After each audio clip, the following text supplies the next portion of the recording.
এই প্রকৃতি একদিন আমাদের গ্রাস করবে, জিরাফের মতো গ্রীবা বাড়িয়ে অকস্মাৎ কাঁঠালি চাপার বন, এই জ্যোৎস্না রাত অমলিন নিসর্গের শোভা হানাদার দস্যুর মতো ভয়ঙ্করভাবে ছুটে আসবে। কথা হচ্ছে, তিনি কি করে জানলেন প্রকৃতি কাউকে ছাড় দেয় না? মৃত্যুর নির্মম সত্য প্রকৃতই কতটা প্রগাঢ়। মৃত্যু সবকিছু সেভাবে গ্রাস করে যেভাবে দিনের শেষে অস্তমিত সূর্য আধারে মুখ লুকায়। নশ্বরের পৃথিবীতে থাকে কিছু অবিনশ্বর সৃষ্টি, থাকে না কবি, গায়ক, লেখক, অভিনেতা কেউই। শুধু থেকে যায় কবিতা, রয়ে যায় সুর, বইয়ের পাতার কালো অক্ষরে লেখা থাকে ধ্বংস হওয়া সভ্যতা। কোনো গানের কথাই রয়ে যায় গীতিকারের হৃদয় হতে উৎসারিত দীর্ঘশ্বাস।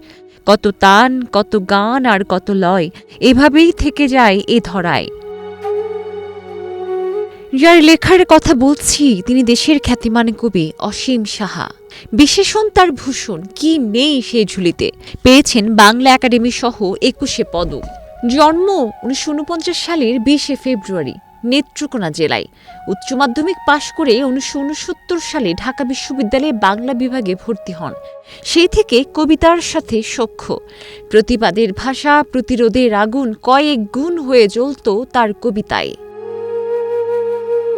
বাংলা সাহিত্যে অবদানের জন্য ২০১২ সালে বাংলা একাডেমি সাহিত্য পুরস্কার লাভ করেন তিনি। এছাড়াও বাংলা ভাষা ও সাহিত্যে অবদানের জন্য ২০১৯ সালে বাংলাদেশ সরকার তাকে দেশের দ্বিতীয় সর্বোচ্চ বেসামরিক সম্মাননা ২১ পদকে ভূষিত করে।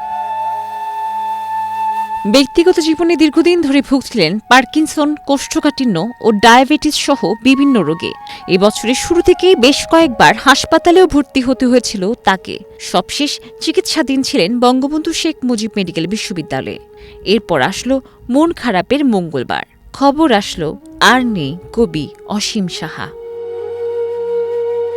মৌসুমী মৌ, প্রবাস খবর।